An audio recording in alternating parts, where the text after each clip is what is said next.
But in the women's magazines meant to guide young marrieds, life was almost too good. They set an impossibly high standard for family life, even as they suggested that homemaking should fulfill all of a woman's hopes and dreams. This small, narrow domestic world, which does carry a strong emotional freight, was made to carry more than it should have. When families did have problems, as they all inevitably did, they felt guilty.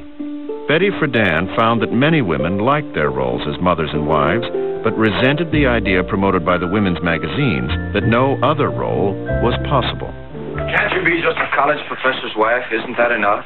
And play ghost to your Hamlet? Oh, no, I'm not going to sit at home with the four walls and count pennies or alter myself to suit your friend's taste. My work isn't important enough. I'm only a woman. He'd like me to be a slave to the house while some cutie on the paper whispers into his ear what a great big reporter he is. As the decade progressed, women started going back to work.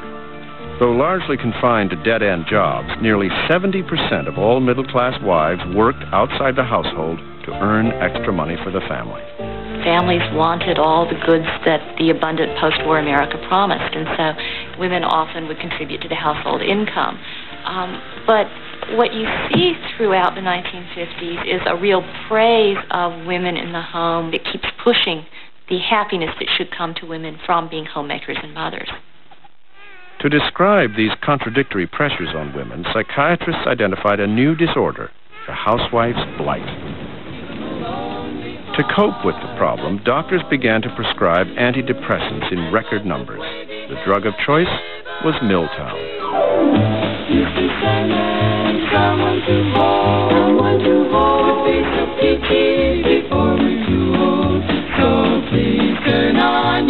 By 1957, 3 years after the drug's release, Americans had consumed 1.2 million pounds of Miltown.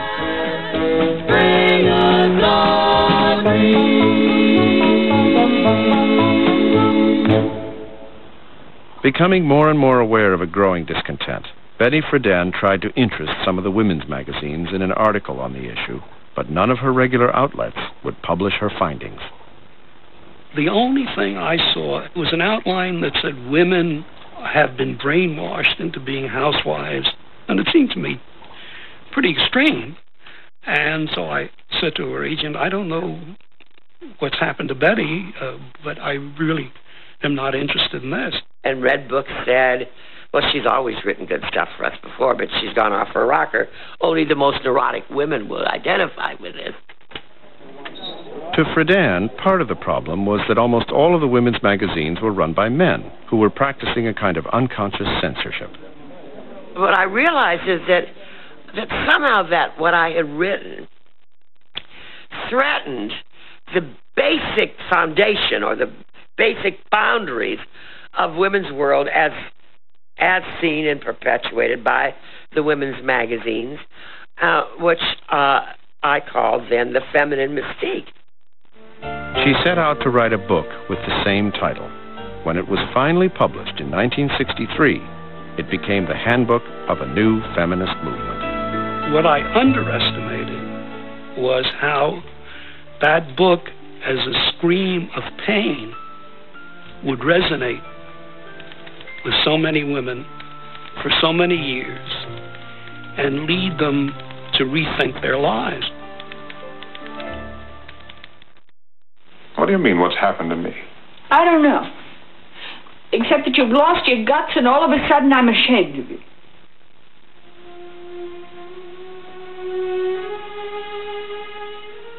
Tom and Betsy Rath should have been happy. They had managed to buy a new house. They had healthy children and a rising income. But for reasons they couldn't understand, they were deeply dissatisfied with their lives. School. Without talking about it much, Tom and Betsy Rath began to think of their house as a trap, and they no more enjoyed refurbishing it than a prisoner would delight in shining up the bars of his cell. The mystery of a growing dissatisfaction was at the heart of the most famous 50s novel, The Man in the Gray Flannel Suit. It became a bestseller and a popular movie, because it captured, in very human terms, a certain desperation that lingered behind the new affluence. The more money Americans made, the more they seemed to spend. No paycheck and no house ever seemed to be big enough. The book was written as a protest against the conformity in which I felt I was being shoved. And I didn't reason that all out at the time. I thought it was just autobiographical, especially the first part of it. When Sloan Wilson returned from the war, he and his wife, like Tom and Betsy Rath in the novel, were deeply insecure about what they had. Working at a steady but dull job, Sloan Wilson felt a terrible social pressure to do whatever it took to earn more money, buy a bigger house, and drink a better brand of gin. I had friends who got involved with large boats, yacht clubs, country clubs, mansions, all this stuff, and went broke on $200,000 a year, and then found themselves owing back tax money. So this was really quite a common disaster.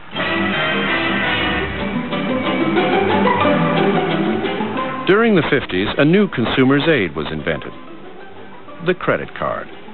For the first time in history, average Americans could buy now and pay later. By the end of the decade, Sears had issued credit accounts to 1 out of every 5 American families. A nation of savers had become a nation of debtors, hustling to meet their monthly payments.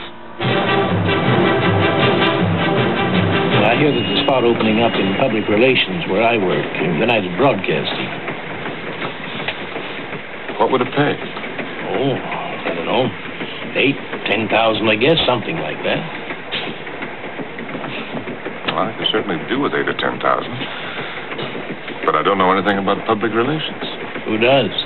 You got a clean shirt, you bathe every day, and that's all there's to it. The higher a man gets in business, the harder the moves get. Climbing the ladder to success was a grim business. In the 50s, it was called the rat race, a competition to see who could be the best company man. Man in the Great Flannel Suit touched a nerve. It's a great title. Am I a colorless man? Am I a functionaire at a high level? Have I lost control of my life? Do I belong to the corporation I work for rather than to myself? Have I made the right choice, or have I settled for something? I mean, most of us worked for big corporations in those days. And the big corporation was in some ways more authoritative than the armed services were. Glad to have you aboard, Tom. Thank you, Gordon. I was working for Time and Life shortly after I got out of the service, and a young man from the personnel department was dispatched to tell me that I was not dressed properly. He said, you really ought to go to Brooks Brothers and get a gray flannel suit. We'd like to see something else. Perhaps dark gray. But I suddenly realized it was a uniform of the day, that I was back in the service, that I had to dress like this. And I began very much to resent it. I've always, I suppose, like many writers, wondering, you know, what kind of man am I? Who am I? And I looked in the mirror one day, and I said, I know what I am. I'm just a man in a gray flannel suit. One more of them.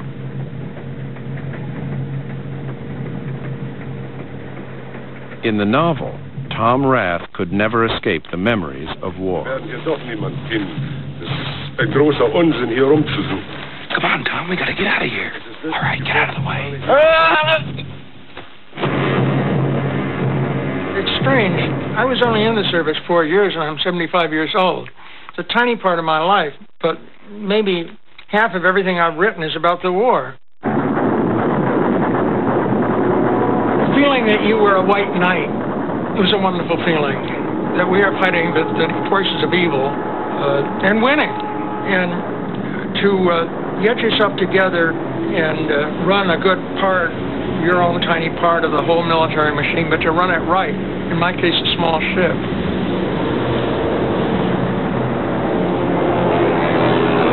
We were jumped by a Japanese plane and we shot it down. It does confer a certain dignity upon a young man. You're left with all these powerful, churning emotions, and somehow the whole scene has gone. You know, it's like somebody put off the movie projector.